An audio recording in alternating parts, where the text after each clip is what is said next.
17th April of 2024 में I was trading Nifty that caused a loss of I think 3.6 lakhs in one single day.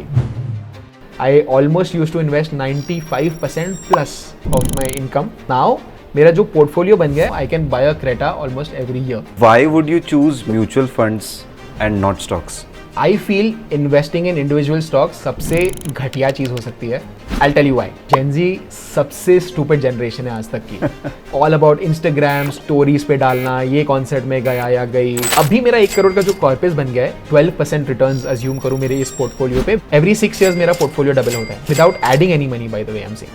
Let's say 22 साल का लड़का है लड़की है, कैसे म्यूचुअल फंड्स में ideally to start with invest करना चाहिए? What I did was very different. मेरे 2 कैप फंड्स है, एक फंड है and my 4th fund is a fund.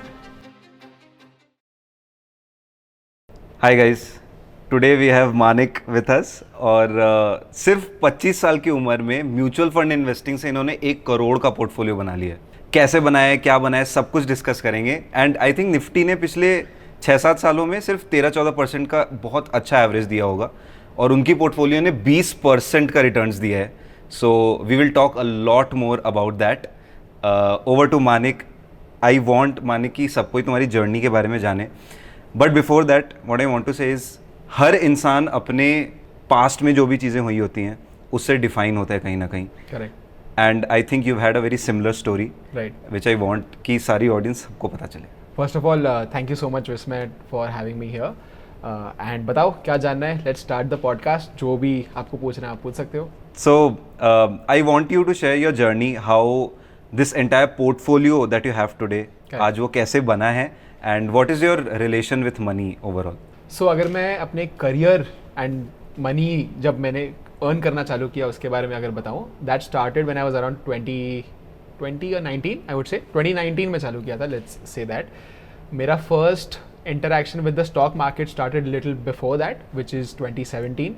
तो लिटिल कॉन्टेक्स्ट, मेरे डैड लास्ट 20-25 साल से खुद एक ट्रेडर हैं, स्टॉक मार्केट में इन्वॉल्व है, here and there, active trader है टिल दिस डेट. सो उन्होंने एक fine day, I don't remember the exact date of course, but somewhere around 2017 ही टोल्ड मी कि एक कोर्स है ट्रेडिंग का, उसमें जा, if you feel that's nice तो keep on learning and otherwise you come back.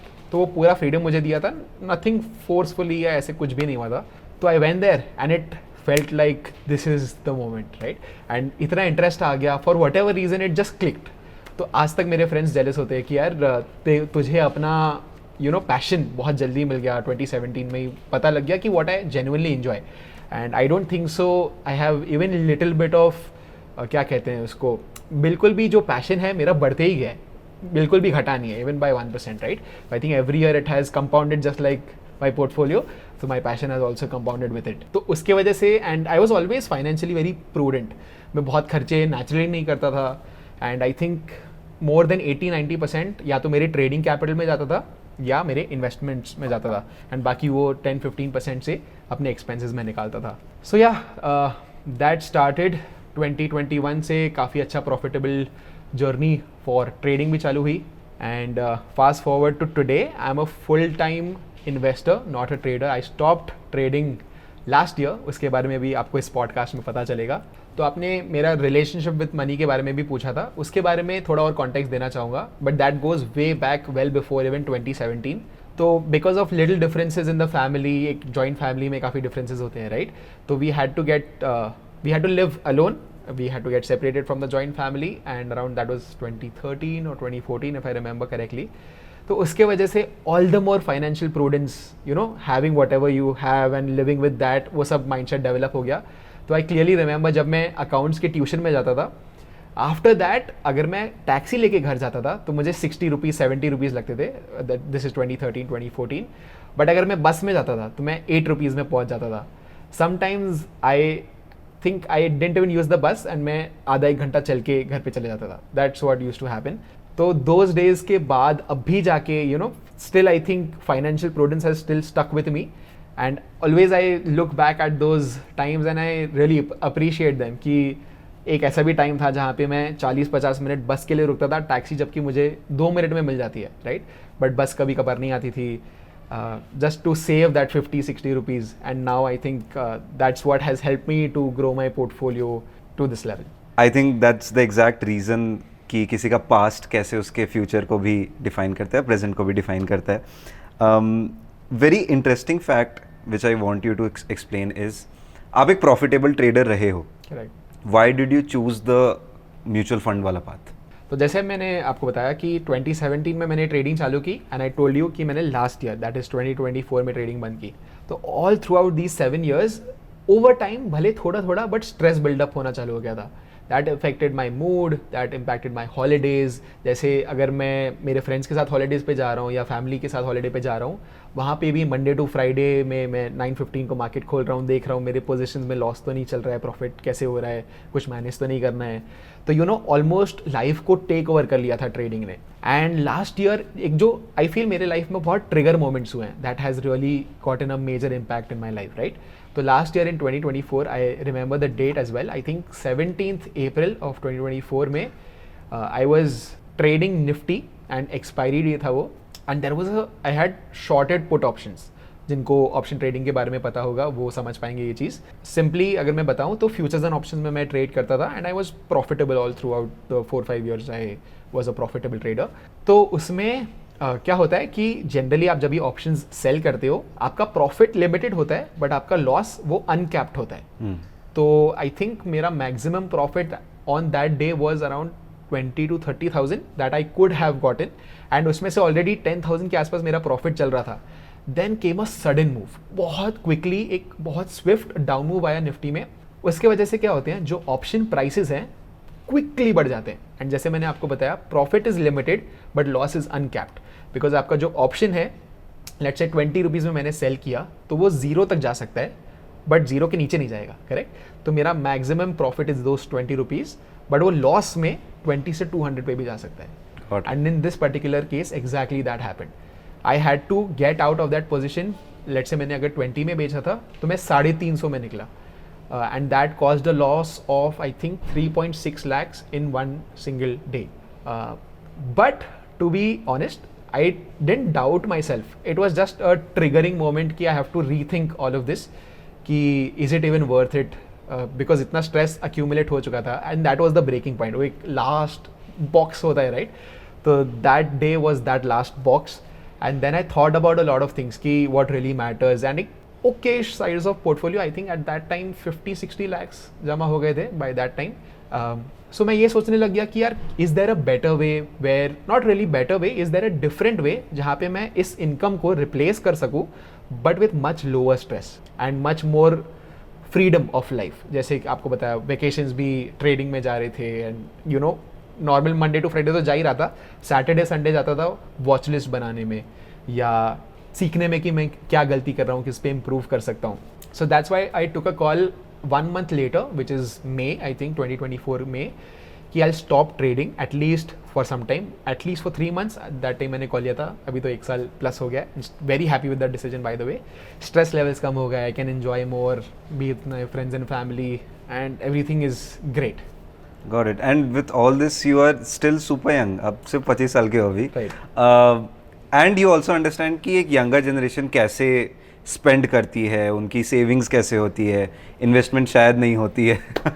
तो अगर मैं एक छोटा सा रोड मैप ड्रॉ करने बोलूँ कि एक लेट्स से 22 साल का लड़का या लड़की है एंड दे वांट कि महीने के 10,000 let's say they can invest in any mutual fund और स्टॉक.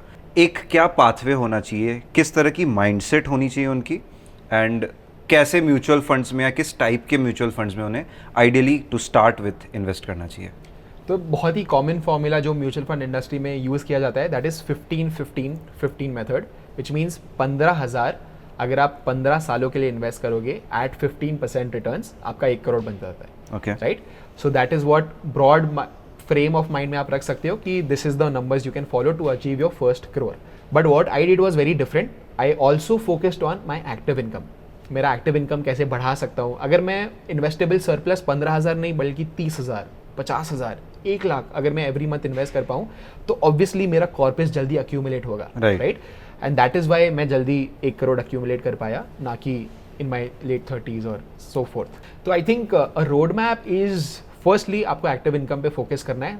ताकि आप 10,000 नहीं 10,000 को 50,000 में over the years, I am not saying immediately आप मे बी नहीं कर पाओगे, बट आप over the years, let's say when you are 22 and being able to do an SIP of 10,000, by the time you're 25 आपको 50-60,000 तक try करना चाहिए. 3 years is a good amount of time to increase your active income. आपका हो भी सकता है, it's very realistic as well. So the main kicker comes from putting in more money as well. But मैं आपको ये भी बोलूँगा कि आप यंग हो, मज़े करो, बट आप योलो लाइफ में मत रहो कि आप एक ही बार जीते हो, कल हो सकता है मर जाएं, तो यू नो अगर कल आप जी लिए तो क्या, राइट? तो you also have to have some sort of balance. In fact मैं तो एक अनपॉपुलर ओपिनियन देना चाहूँगा. मैंने पर्सनली जो किया है and which has work for me, मैं बताना चाहूँगा.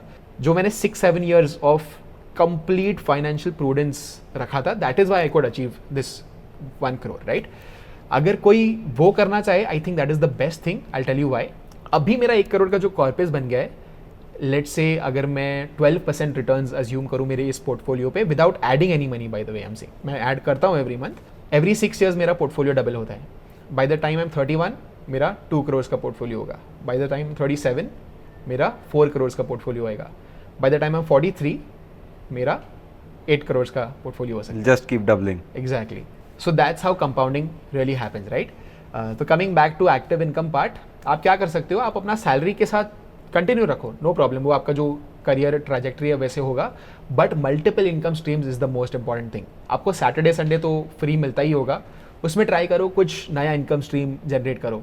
पर्सनली एग्जांपल अगर दूं तो when I was a content creator, जब मैं खुद यूट्यूब चैनल पे वीडियोस अपलोड करता था, एट वन पॉइंट अगर मैं every single penny deposited into my bank account की बात करूं, I had 7 to 8 income streams, right? That could be affiliate marketing, that could be YouTube paying me for putting out videos, that could be brands paying me for making videos for them, that could be my dividend, that could be my trading, that could be 2-3 more ऐसे ही income stream. तो उस point of time में 7 to 8 income streams थे मेरे. And treat your wealth like a bucket. Just एक bucket को imagine करो and आप टैप चालू कर रहे हो. अभी आप कितने टैप्स चालू कर सकते हो इज उतना जल्दी वो फिल होगा, उतना ज्यादा आपका बढ़ते जाएगा. Exactly. Right. So that's how you should think about wealth. Job में आप प्रॉबेबली 10-15-20% से ग्रो कर पाओगे depending on your company and your career trajectory. But अगर आप बिजनेस करते हो, बिजनेस में it's just your pure hard work and a little bit of luck, I would say. अगर आप राइट बिजनेस चूज करते हो एट अप्रोप्रिएट टाइम, जैसे अभी अगर मैं पेपर का बिजनेस खोलूंगा, probably won't work, right? Everything is digital. That way थोड़ा सा माइंड सेट एंड थोड़ा सा लक का component. Luck component is very little, by the way. You have to think in that way कि क्या चल सकता है. अभी पर्सनली अगर मैं मेरी बात करूँ, I have decent knowledge of finance because I been doing it since 7-8 years. तो मैंने क्या सोचा, ट्रेडिंग तो मैंने बंद कर ली, एंड जो हम बात कर रहे थे कि मैं अपना इनकम कैसे रिप्लेस करूँ, और मैंने बिजनेस स्टार्ट किया. तो नाउ बिकॉज मैंने खुद ही अपना म्यूचुअल फंड पोर्टफोलियो 1 crore पे ग्रो कर लिया है, तो I also offer that as a service to others. मैं एक म्यूचुअल फंड डिस्ट्रीब्यूटर भी हूँ. तो anyone who wants to make a plan for themselves, सबका life is different, everything that is happening in their life is different, salary ranges or income ranges are different. So how to plan their finances and their investments, usme I think I do a decent enough job because I have done it myself. And yeah, so Agicha Capital, which is my last name, Agicha, मैंने शुरू किया था last year, and currently I'm managing assets of approximately 3 crores now. Just been 1 year, hopefully 200-300 crore पे पहुंचूंगा in the next 5-10 years. आपने बात की थी 15-15-15 rule के बारे में, तो I think the 15,000 and 15 years is still someone थोड़े नॉलेज के साथ या थोड़े कैपिटल के साथ समवन कैन इन्वेस्ट. ये जो बीच का 15% है, राइट, जो रिटर्न्स मिल रहे हैं, how can someone choose the right stocks और probably the right mutual funds in this case?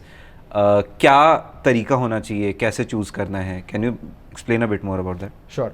तो यहाँ पे इन्वेस्टर्स 2 तरीके के होते हैं. कोई लोग प्रेफर करते हैं पैसिव फंड्स में इन्वेस्ट करने के लिए, विच मीन्स आप बेंचमार्क में ही इन्वेस्ट कर दे रहे हो. By benchmark I mean Nifty 50, Nifty 100, Nifty 500, these are benchmarks. Whereas कोई लोग एक्टिव फंड्स में इन्वेस्ट करते हैं. That can be any mutual fund जो एक्टिवली बाइंग एंड सेलिंग कर रहे हैं, अपना खुद का एनालिसिस करके, अपनी खुद की टीम से इन्फो निकाल के एंड स्टॉक्स में वो इन्वेस्ट कर रहे हैं, बाई कर रहे हैं, सेल कर रहे हैं.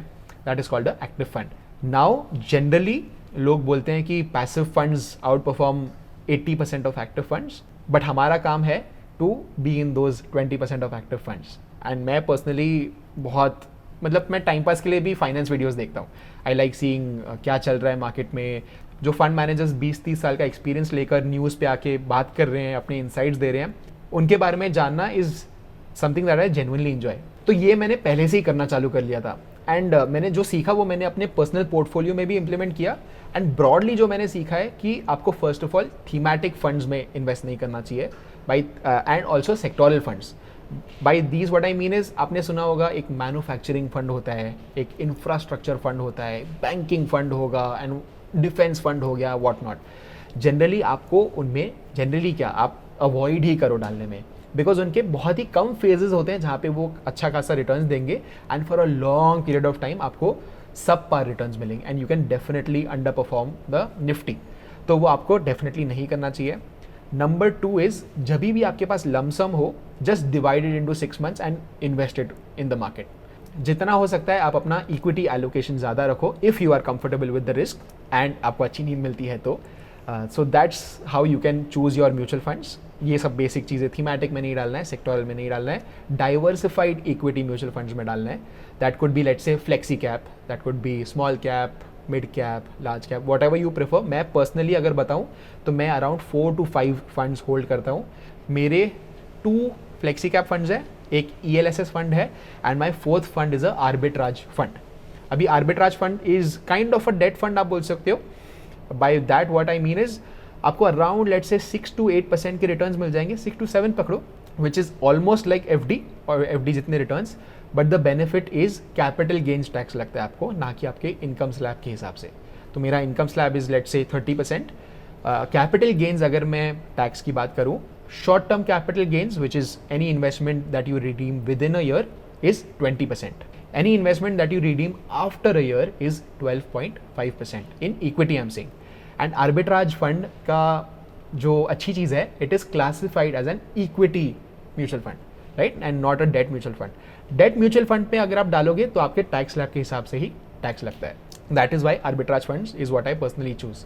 अभी मैं आर्बिट्राज फंड में कब इन्वेस्ट करता हूँ, जब मुझे लगता है कि you know market is at a peak, may be एक साइडवेज करेक्शन आ सकता है या थोड़ा सा गिर सकता है, दैट कम्स विद एक्सपीरियंस, तब मैं आर्बिट्राज फंड में डालना चालू करता हूँ. एंड मैं I prefer building a lump sum and then you know जब मार्केट गिरता है whenever 6 months down the line, then is when I deploy the entire thing there. तो उसके वजह से भी निफ्टी के ऊपर मुझे रिटर्न्स मिलते रहते हैं. I can easily beat Nifty because of this reason. Capital gains tax का एक और बेनिफिट है, आफ्टर अ ईयर अगर आप कोई भी अपने mutual fund, equity mutual funds को सेल करो तो अप टू 1.25 lakhs आपको गेन्स टैक्स फ्री है. तो you know all of these reasons make it more compelling to invest in equity mutual fund. So basically max to max 3 या 4 mutual funds में किसी को भी इन्वेस्ट करना चाहिए. आपके पास ऐसा कोई एग्जाम्पल है क्या कि किसी ने आपको ज्वाइन किया हो, किसी की पोर्टफोलियो आप मैनेज कर रहे हो, पहले बहुत ऐसा हेवायर होगा and then you sorted it out, कैसे सॉर्ट किया, ऐसा कोई एग्जाम्पल है? राइट. तो एक मेरा क्लाइंट है सात्विक, उसका पोर्टफोलियो बहुत ही जम्बल्ड था. Bye that what I mean is, वो अराउंड 50,000 का SIP तो कर रहा है, which is a great amount, right, but वो 2000 के 25 म्यूचुअल फंड्स में SIP कर रहा था. उसकी एज क्या होगी? उसकी एज होगी 26-27 ओके, आई थिंक. तो that's what I am saying कि आपको जितना होता है आपके एज के साथ SIP अमाउंट बढ़ाना है. But let's get back to the point कि 2000 के 25 SIP होना is a very bad thing. Why? Because let's say just by pure statistics आपके टॉप 5 म्यूचुअल फंड्स काफ़ी अच्छे करेंगे, बॉटम 5 काफ़ी खराब करेंगे और बीच के एवरेज करेंगे. तो आपका जो ब्लेंडेड पोर्टफोलियो रिटर्न होगा वो काफ़ी एवरेज होगा. एंड उसके पोर्टफोलियो में काफ़ी सारे थीमेटिक और सेक्टोरल म्यूचुअल फंड्स भी थे. तो मैंने उसको सिर्फ ऐसे ही पूछा कि क्या सोच के तूने SIP में चालू किया, लेकिन नहीं ऐसे ही दिख गया मेरे सामने तो मैंने SIP चालू कर दिया, म्यूचुअल फंड सही है. मेजॉरिटी लोग यही करते हैं. Exactly, and that is the wrong thing. तो अगर आप स्ट्रेटेजिकली सोचो, you know take help of people like me और learn yourself whatever you prefer. तो पहले तो मैंने SIP पूरा बंद करवाया, सारे के सारे 25 म्यूचुअल फंड्स में से SIP बंद करवाए. एंड आपको जैसे बताया thematic and sectoral mutual funds थे, सारा पैसा निकलवाया एंड डाला अगेन फ्लेक्सी कैप फंड्स में. बिकॉज अभी आई थिंक स्मॉल कैप में लमसम नहीं डालना है. एंड बिकॉज मैं उन म्यूचुअल फंड से एग्जिट करवा रहा था तो एक लमसम मेरे हाथ में आ गया. That is why I preferred a flexi cap portfolio for him. आजकल के जेनजी की जिस तरह से स्पेंडिंग हैबिट्स हैं, कोई नया कॉन्सर्ट आया वहाँ चले गए, नई मूवी आई तो IMAX में जाके देखना है, राइट, वीकेंड बहुत लॉन्ग ट्रिप्स पे चले गए, लॉन्ग वीकेंड आया तो ट्रिप्स पे चले गए. इन हैबिट्स के बारे में आपका क्या ख्याल है? मैं खुद एक जेनजी हूँ, बट मुझे लगता है जेनजी सबसे स्टूपिड जनरेशन है आज तक की। I tell you why. मेरा एक क्लोज फ्रेंड है एंड वो बहुत ज़्यादा उसकी इनकम नहीं है, right, I won't reveal the income, but definitely income super high नहीं है, बट उसको 4 लाख की बाइक खरीदनी है, उसको अपनी फर्स्ट बाइक खरीदनी है एंड वो 4 लाख की है, and he can definitely not afford that, right. अगर आपकी EMI लेट से 5-10% आपके इनकम की होती है, that is completely controllable, but in this case that's not true. तो मैंने फर्स्ट ऑफ ऑल उसको बोला भी कि you shouldn't really indulge into this indulgence, but of course Gen Zs are Gen Zs and they really like to show off कि मेरे पास इतना पैसा है जो मेरे पास एक्चुअली है भी नहीं। तो वो EMI पे चीज़ें लेंगे just to have that status कि मेरे पास 4 लाख की बाइक है एंड एवरीवन वाह ही करें उनके। बट अगर आप ऐसे, it's called a car paradox, मैंने बहुत पहले पढ़ा था कहीं पे कि जब भी आप गाड़ी, बहुत ही सेक्सी गाड़ी देखते हो, एक लैम्बोर्गिनी चलते हुए देखते हो, आप अपने खुद को इमेजिन करोगे उस गाड़ी में, ना कि आप ड्राइवर को देख के बोलोगे bro what a guy man, right. तो यू ऑलवेज सी कि आपको क्या मजा आएगा वो लैम्बोर्गिनी एंड आप कैसे लैम्बोर्गिनी ले सकते हो, rather than really appreciating driver ने कितनी मेहनत की होगी उस गाड़ी लेने में। So that's how it works, and I feel Gen Z is really all about Instagram stories पे डालना, ये कॉन्सर्ट में गया या गई, ये मैंने iPhone खरीद लिया, ये कैफ़े में मैंने बढ़िया सा मील खाया। So I think you have to be individually thinking about all of your finances. Again, मैं ये नहीं बोलूँगा कि you have to really constrain yourself और आपको कुछ मज़े नहीं करने हैं, of course it's life, but मैंने personally जो path आपको बताया चूज़ किया was to have very strict and tight finances. I almost used to invest 95% plus of my income right up till I think 2023, and that helped me in my corpus building. But अगर आपको एक balance रखना है, आपको मज़े भी करने हैं, probably like just try to aim for 30-40% of your income that you can invest. उसके बाद आप अपने needs पे और wants पे probably खर्चे कर सकते हो। Got it. I think personally मैं खुद भी ये follow करता हूँ कि अगर मैं किसी चीज़ को, for example let's say an iPhone, अगर मैं आईफोन का 80 to 90% अभी डायरेक्ट पेमेंट करके नहीं ले सकता हूँ, that is not the right time that I should take it, right.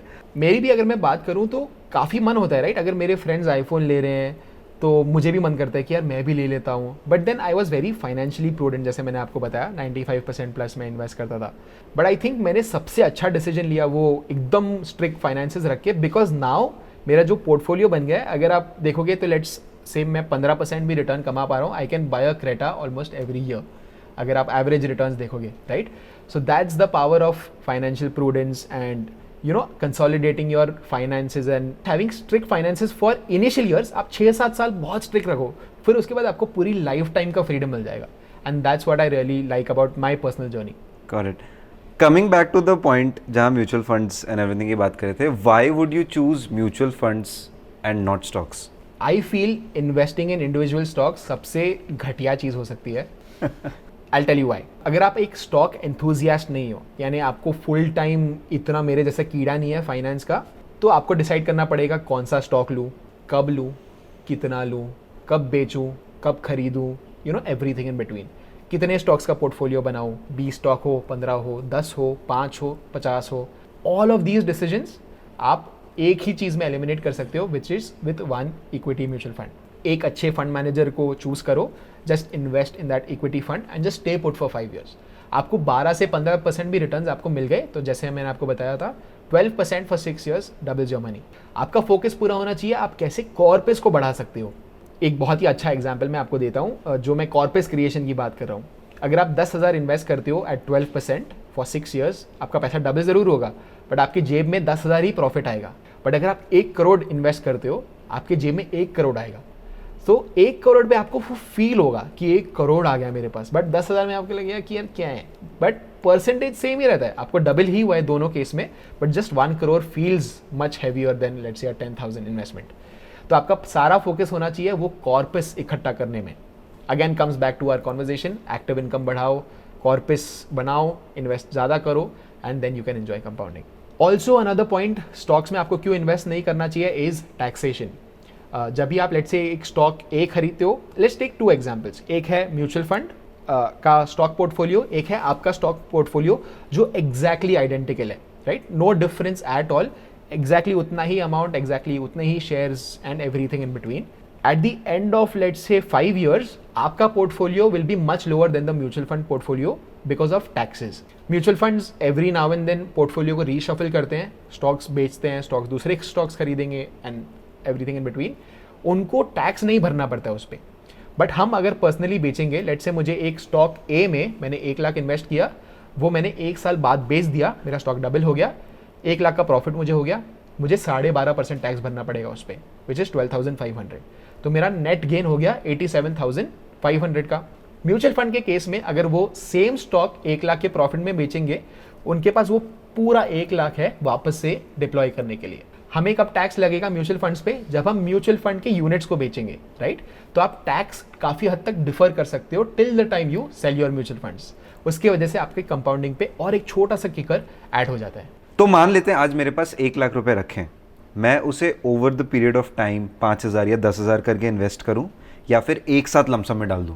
तो यार आज के जनरेशन में सबसे बड़ा प्रॉब्लम ये है कि ब्लैक एंड वाइट चाहिए. SIP बेटर है, नहीं तो मैं सारा SIP कर दूंगा. लमसम बेटर है तो उसमें सिर्फ लमसम करते रहूंगा. तो it is highly context dependent.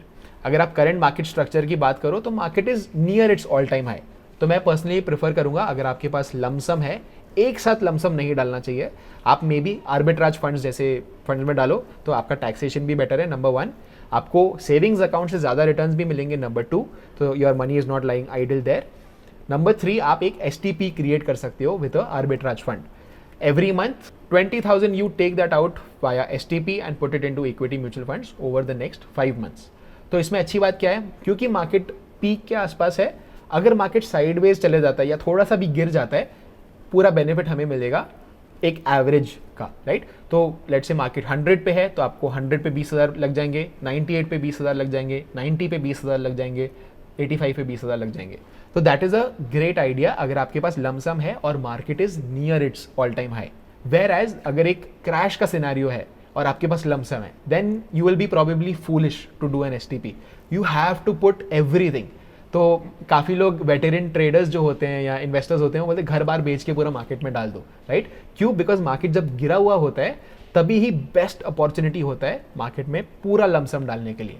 So it is again highly context dependent. Got it. Alright Manik, I think बहुत सारी और क्वेश्चंस हैं मेरे पास, बट वन लास्ट थिंग, जो एक एडवाइस अगर आप देना चाहते हो तो यंगर जनरेशन की आज वो अपनी पोर्टफोलियो कैसे बिल्ड कर सकते हैं, ऐसी कोई माइंडसेट हो उनकी कि वो कैसे अपने आप को डिसिप्लिन रख सके, anything like that? One very simple thing is people chase high returns, right? कि एवरी मंथ मुझे 100% रिटर्न्स कैसे मिल सकते हैं, या एज इट्स फेमसली सेड 21 दिन में पैसा डबल करना है. और वो करने के मेथड्स सुपर हाई रिस्क हो सकते हैं, जैसे कि गैम्बलिंग हो गया या ऑप्शंस में आपने बहुत पैसा लगा दिया ऑप्शन बाइंग में, तो आपका मे बी 1-2 बार हो भी जाए, बट क्या आप कंटिन्यूसली कर पाओगे? You just need 1 loss to wipe off your entire capital, right? सारा कैपिटल लगा दो, आप डबल कर लो एक ऑप्शन ट्रेड में, दूसरे ट्रेड में डबल कर लो, तीसरे ट्रेड में डबल कर लो, चौथे ट्रेड में आपने जो सारा कैपिटल लगाया अगर वो चले गया, आपका सारा मेहनत इज स्प्लैश्ड ऑफ. तो I think time in the market is very necessary. Just be invested throughout your drawdowns. 2020 जैसे पीरियड्स भी आएंगे, 2021 जैसे पीरियड्स भी आएंगे. Bye that what I mean is 2020 में काफ़ी गिरावट आई, 2021 में सुपर नाइस बुल मार्केट आया था. तो ये फेजेस आते रहेंगे. इनफैक्ट 2021 से 2023 में एक साइडवेज पीरियड भी आया. तो लास्ट 3-4 ईयर्स में ना काफ़ी अच्छा एक्शन हमें देखने को मिल गया है. गिरावट भी, एक मैसिव अप ट्रेंड भी एंड साइडवेज मूवमेंट भी, which is part of life, right? आपके लाइफ में भी काफ़ी high moments, low moments and not so Okesh moments चलते रहते हैं. तो आपको जस्ट मार्केट में इन्वेस्टेड रहना है एंड आपका गोल प्लानिंग होना चाहिए 10 साल, 15 साल, 20 साल का, ना कि 5-10 दिन का या 21 दिन का. All right, with that said, thank you so much Manik for coming in. I think बहुत सारी लर्निंग्स मुझे भी मिली हैं, which I will of course invest in my portfolio as well. Thank you so much for coming. Thank you for having me.